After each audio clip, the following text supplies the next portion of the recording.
इस YouTube channel पे स्वागत है। तो बच्चों, मैंने लेक्चर 2 में जो है आप सभी को आणविक ठोस के जो 3 प्रकार होते हैं उसके बारे में मैंने बताया था। उम्मीद है कि सभी लोग उसका अध्ययन कर चुके होंगे और पाठ्य सामग्री जो है, स्टडी मटेरियल, वो भी मैंने भेजा है। उसके कुछ गृह कार्य भी मैंने भेजा है, जिसको कुछ बच्चों ने उसका उत्तर दिया है। वे प्रशंसा के पात्र हैं। आगे भी आप इसी तरह इस लेक्चर को देखते रहेंगे, आपसे यही उम्मीद है, और समय समय पर गृह कार्य करते रहेंगे।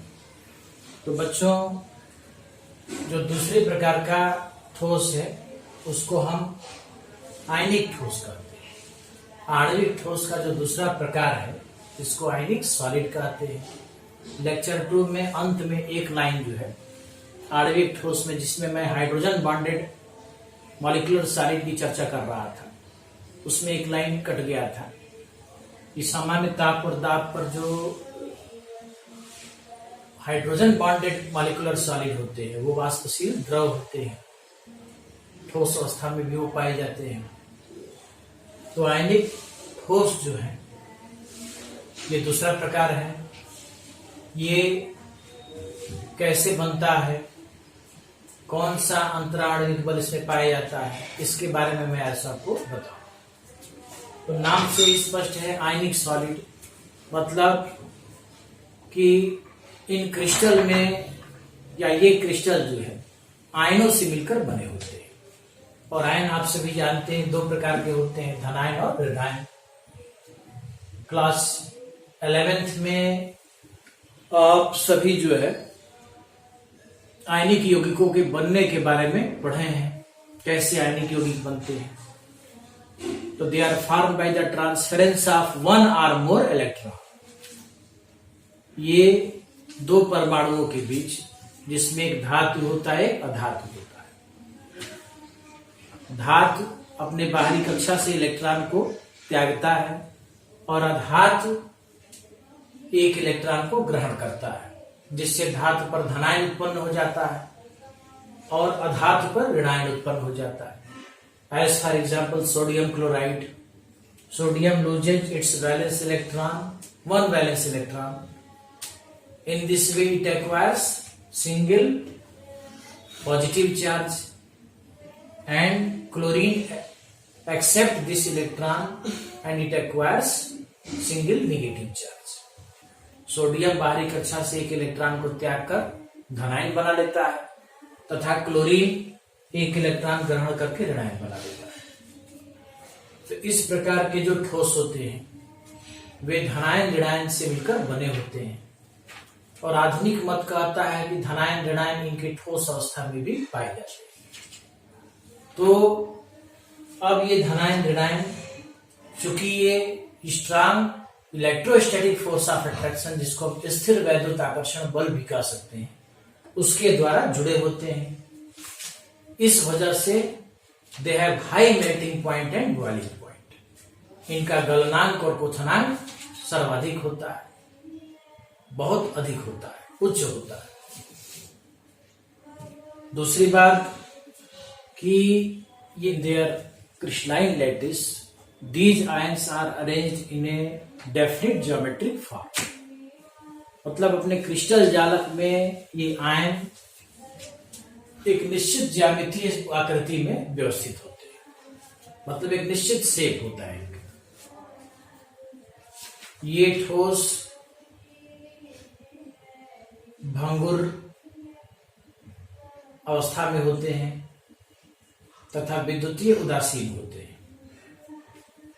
इस प्रकार के जो ठोस होते हैं, these are non conductor of electricity in solid state. ठोस अवस्था में ये विद्युत के कुचालक होते हैं, because ions are not free to move due to strong electrostatic forces of attraction. क्योंकि आयन घूमने के लिए स्वतंत्र नहीं होते हैं, क्योंकि इन आयनों के बीच स्ट्रांग, बहुत ही प्रबल स्थिर वैद्युत आकर्षण बल पाया जाता है। जो कि आप जानते हैं कि दो बिंदु आवेशों के बीच पाया जाता है, दो पॉइंट चार्जेस के बीच एग्जिस्ट करता है, but they are conductor of electricity in molten और लिक्विड स्टेट। लेकिन ये विलयन अथवा गलित अवस्था में विद्युत के सुचालक होते हैं। इसका कारण है कि गलित अवस्था में या विलयन में these ions are free to move, ये आयन घूमने के लिए स्वतंत्र होते हैं। आप जानते हैं कि चालकता दो बातों पर निर्भर करती है, आयनों की गतिशीलता और आयनों की उपस्थिति। तो चूंकि आयन गतिशील नहीं होंगे तो चालकता नहीं होगी, और विलयन या गलित अवस्था में आयन घूमने के लिए स्वतंत्र होते हैं। So they are conductor of electricity in molten और लिक्विड स्टेट। चूंकि क्रिस्टल जालक में आयन तीनों विमाओं में स्थिर वैद्युत आकर्षण बल द्वारा जुड़कर एक निश्चित ज्यामितीय आकृति बनाते हैं, अतः हम कह सकते हैं कि NaCl इस प्रकार से जुड़कर एक क्यूबिक संरचना बनाता है, जिसको आप आगे पढ़ेंगे। तो उस क्यूबिक संरचना में Na+ भी 6 Cl नेगेटिव से घिरा होता है और Cl नेगेटिव भी 6 Na पॉजिटिव से घिरा होता है,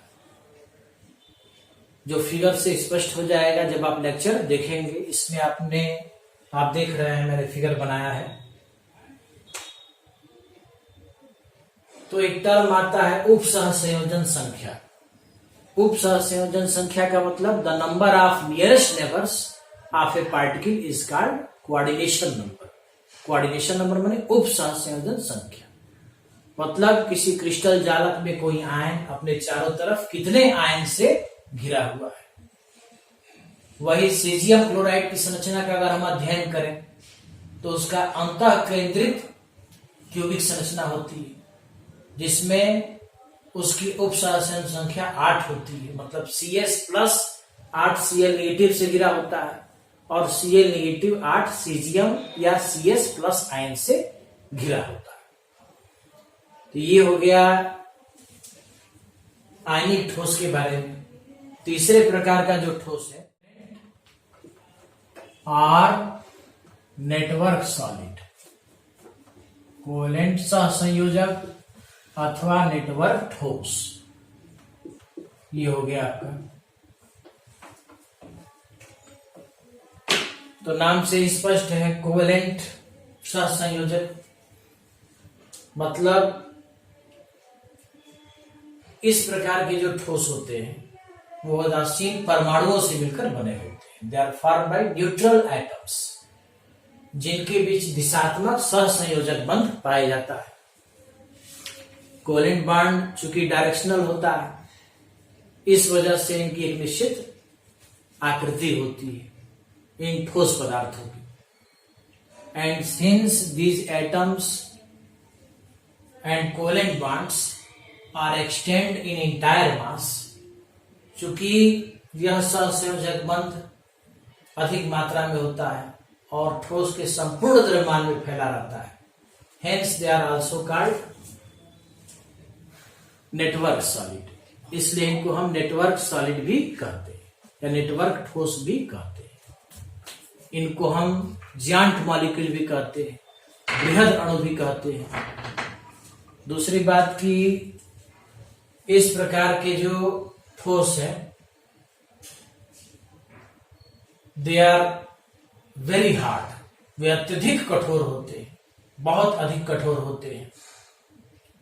As for example, diamond, graphite, in which diamond is the hardest substance on the earth, because since covalent bond is directional and the arrangement of atom in the entire solid is so great that diamond is the hardest substance on the earth. इसमें नियमितता इतनी अधिक होती है तीनों विमाओं में कि हीरा जो है सबसे अधिक कठोरतम पदार्थ है।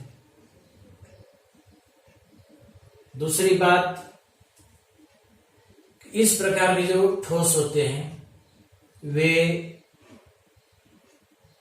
कठोर होते हैं, भंगुर होते हैं और विद्युत के कुचालक होते हैं, यानी कि नॉन कंडक्टर ऑफ इलेक्ट्रिसिटी। अगर हम डायमंड की बात करें तो डायमंड की संरचना में हम देखते हैं कि हर कार्बन, एक कार्बन 4 अन्य कार्बन से जुड़ा होता है सहसंयोजक बंध के द्वारा, और किन्हीं 2 बॉन्ड के बीच जो कोण होता है, बंध कोण 109.5 डिग्री होता है। इस प्रकार ये समचतुष्फलकीय संरचना बनाता है, जिसको हम टेट्राहेड्रल बोलते हैं। मतलब इसके 4 कॉर्नर्स होते हैं।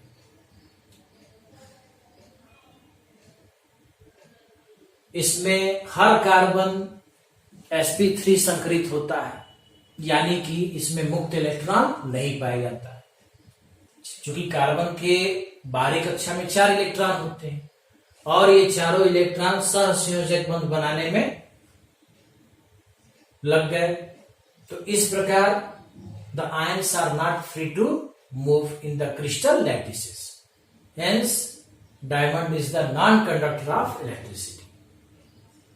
चूंकि आयन नहीं है, इलेक्ट्रॉन नहीं है, सॉरी, इसलिए ये विद्युत का कुचालक होता है। और चूंकि ये हार्ड होता है, इस वजह से डायमंड का एब्रेसिव के रूप में यूज होता है, पदार्थों को काटने में जो है इसका यूज होता है। जबकि ग्रेफाइट की संरचना अगर हम देख रहे हैं तो एक कार्बन जो है 3 अन्य कार्बन से जुड़ा होता है।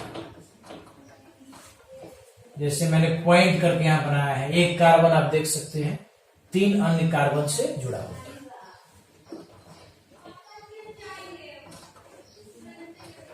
और ये हेक्सागोनल लेयर्ड स्ट्रक्चर के रूप में पाया जाता है। माने ये लेयर्ड स्ट्रक्चर होता है, एक लेयर के ऊपर बहुत सारे लेयर चढ़े होते हैं, डिफरेंट लेयर्स होते हैं। हर कार्बन इसमें sp2 संकरित होता है, जिसमें 3 बॉन्ड ये 3 अन्य कार्बन के साथ बनाता है, जबकि जो 4th वैलेंस इलेक्ट्रॉन होता है, these are present between different layers, ये कई लेयर्स के बीच में पाया जाता है। Hence graphite is conductor of electricity, इसलिए ग्रेफाइट विद्युत का सुचालक है।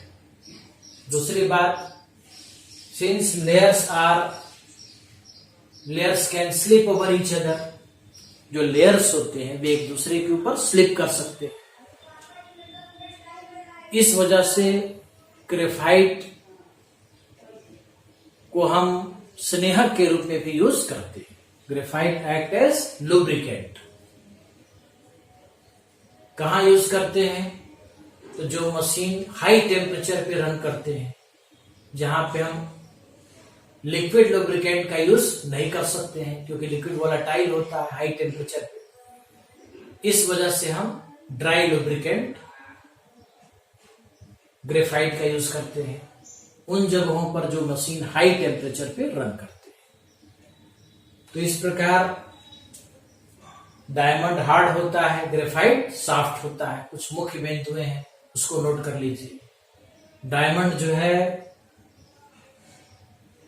इलेक्ट्रिसिटी का कंडक्टर नहीं है, क्योंकि उसमें फ्री इलेक्ट्रॉन नहीं होते, जबकि ग्रेफाइट सॉफ्ट है और इलेक्ट्रिसिटी का कंडक्टर है। तो कंडक्टर इसलिए है क्योंकि उसमें मुक्त इलेक्ट्रॉन पाए जाते हैं। जो 4th वैलेंस इलेक्ट्रॉन होता है, it is free to move in the whole crystal lattices. ठीक है, तो इसके मुख्य उदाहरण याद रखिए। पहला मैंने बताया डायमंड, दूसरा ग्रेफाइट। ये दोनों बहुत ही इंपॉर्टेंट है, इस पे बहुत सारे क्वेश्चन पूछे जाते हैं बोर्ड परीक्षा में।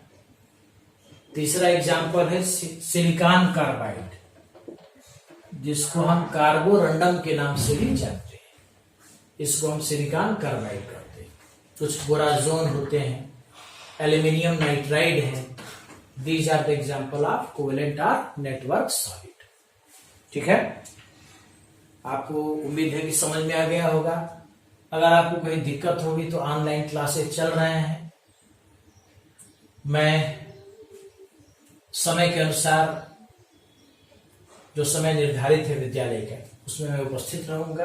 कोई भी दिक्कत होगा, कहीं आपको कोई परेशानी होगी, आप पूछ सकते हैं।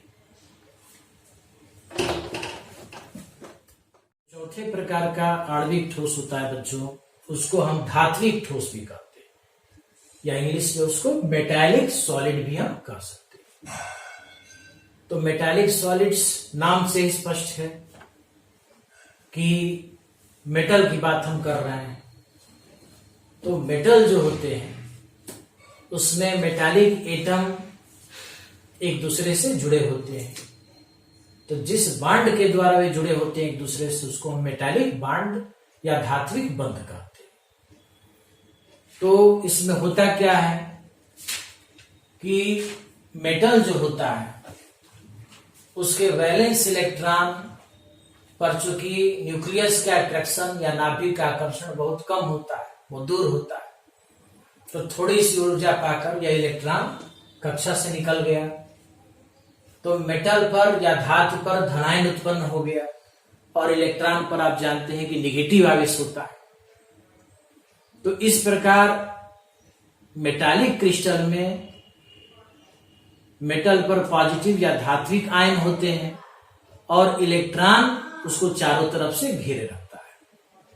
अब धातु धनायन व इलेक्ट्रॉन के बीच जो बल काम करता है उसको हम कहते हैं weak electrostatic force of attraction, यानी कि दुर्बल स्थिर वैद्युत आकर्षण बल। अब धात्विक धनायन को कर्नल्स भी कहा जाता है, positive kernels, they are also called as positive kernels. तो the force between the positive kernels or positive ion and electron is called metallic bond. जो बल धात्विक धनायन और इलेक्ट्रॉन को जोड़े रखने का कार्य करता है, इसको हम धात्विक बंध कहते हैं।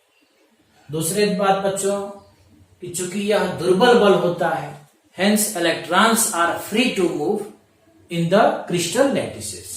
चूंकि यह दुर्बल बल है, तो जो मुक्त इलेक्ट्रॉन होता है वो पूरे लैटिस में स्वतंत्रता पूर्वक घूम सकता है।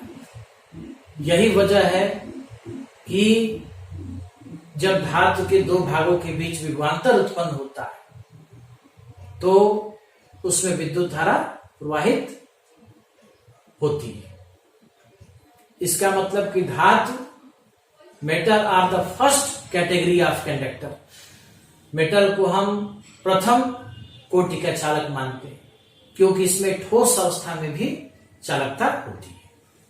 जो होती है तो मुक्त इलेक्ट्रॉनों के गति के कारण, उनकी मोबिलिटी के कारण। अब ये फ्री इलेक्ट्रॉन जो है, जो कि घूमते रहते हैं स्वतंत्रता पूर्वक, इसलिए इस सिद्धांत को हम इलेक्ट्रॉन गैस या इलेक्ट्रॉन सागर सिद्धांत भी कहते हैं। शॉर्ट में हम कह सकते हैं कि मेटल्स में be regarded as lattices of positive ions immersed in a sea of electron. मतलब धातु को हम धनायनों का जालक मानते हैं, जो इलेक्ट्रॉनों के समुद्र में डूबे रहते हैं, गोता लगाते रहते हैं। इलेक्ट्रॉन उसको चारों तरफ से घेरे रहता है। तो इलेक्ट्रॉन गैस थ्योरी हम इसलिए कहते हैं, जैसे गैस में एक एटम दूसरे एटम से आइसोलेट होता है, विलगित होता है। इस प्रकार ये इलेक्ट्रॉन भी जो है, क्योंकि पॉजिटिव आयन इलेक्ट्रॉन के बीच दुर्बल आकर्षण बल होता है, तो ये स्वतंत्रता पूर्वक घूम सकते हैं, विलगित की तरफ व्यवहार करते हैं। इसलिए इस सिद्धांत को हम इलेक्ट्रॉन गैस सिद्धांत भी कहते हैं। अब जो धात्विक बंध है, ये मेटल के अनेक कैरेक्टरिस्टिक को एक्सप्लेन करता है, अनेक प्रॉपर्टी को की व्याख्या करता है। जैसे धातु में चमक। तो जब बच्चों धातु के पृष्ठ पर प्रकाश पड़ता है तो उसके इलेक्ट्रॉन फोटान को अवशोषित कर लेते हैं और ये इलेक्ट्रॉन इलेक्ट्रोमैग्नेटिक रेडिएशन को लाइट के रूप में एमिट करते हैं, मतलब विद्युत चुंबकीय विकिरण को प्रकाश के रूप में उत्सर्जित करते हैं। विद्युत चुंबकीय विकिरण के बहुत सारे प्रकार हैं, 11th में आप पढ़ चुके हैं। उस कंप्लीट रेंज को हम इलेक्ट्रोमैग्नेटिक स्पेक्ट्रम कहते हैं, जिसमें कॉस्मिक से शुरू होता है, अंत में माइक्रोवेव, रेडियो वेव्स। तो यही वजह है कि धातुओं में चमक पाई जाती है, लाइट के रूप में उत्सर्जित करने के कारण इलेक्ट्रोमैग्नेटिक रेडिएशन को।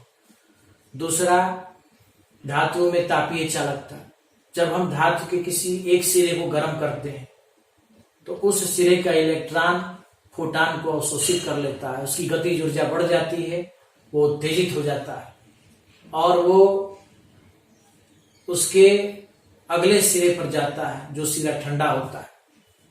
वो इलेक्ट्रॉन उस सिरे के इलेक्ट्रॉन को उत्तेजित कर देता है गतिज ऊर्जा देकर। इसी प्रकार यह क्रम चलता जाता है और एक सिरे से दूसरे सिरा गर्म हो जाता है। तीसरा, धातुओं में चालकता। तो धातुओं में बच्चों मुक्त इलेक्ट्रॉन हमेशा घूमते रहते हैं। मैंने ये जो रिंग पहना है इसमें भी मुक्त इलेक्ट्रॉन घूम रहे हैं। सोना है, चांदी है, जो भी मेटल है, लेकिन चूंकि उसमें वो रैंडमली अरेंज्ड होते हैं इसलिए जो रिजल्टेंट वैल्यू है वो कैंसिल हो जाता है। लेकिन जब किसी मेटालिक वायर में हम विभवांतर उत्पन्न करते हैं तो जितने मुक्त इलेक्ट्रॉन होते हैं उनकी दिशाएं एक हो जाती है और वे मुक्त इलेक्ट्रॉन धनावेशित प्लेट की तरफ चलते हैं। और आप जानते हैं कि इलेक्ट्रॉनों के प्रवाह के विपरीत दिशा में विद्युत धारा का प्रवाह होता है। तो चूंकि इलेक्ट्रॉन धनावेशित प्लेट की तरफ चलने लगते हैं, इस प्रकार हम कह सकते हैं कि धातु जो है विद्युत के सुचालक है। Metals are good conductor of electricity. इस प्रकार के जो मेटल होते हैं उनमें मेटल के कुछ और भी गुण हैं, जैसे आपने पढ़ा है आघात वर्धनीयता, मैलिएबिलिटी जिसको हम कहते हैं, डक्टिलिटी यानी तन्यता। तो since metallic bond is not directional, क्योंकि जो इलेक्ट्रॉन होते हैं पॉजिटिव कर्नल्स के चारों तरफ, उनका कोई फिक्स डायरेक्शन नहीं होता है, इसलिए धातु को हम तार के रूप में खींच सकते हैं। और धातु आघात वर्धनीय होते हैं, मतलब कि उनको पीट पीट के हम पतली चादर बना सकते हैं, उनको मोड़ सकते हैं। इसका कारण क्या है मैंने बताया आपको। तो इसका कारण है कि यह मुक्त इलेक्ट्रॉन जो धातु में पाए जाते हैं उसके क्रिस्टल में, ये डायरेक्शनल नहीं होते, इनका कोई दैशिक गुण नहीं होता है। तो इतना मैंने आपको जो भी बताया आज, इसको आप नोट कर लेंगे। स्टडी मटेरियल मैंने भेज दिया है पहले ही, और इस पर मैं गृह कार्य आज दूंगा आपको, जिसको आप तत्काल उसको सॉल्व करके और ग्रुप पर आप भेजेंगे। ये आपका दायित्व है।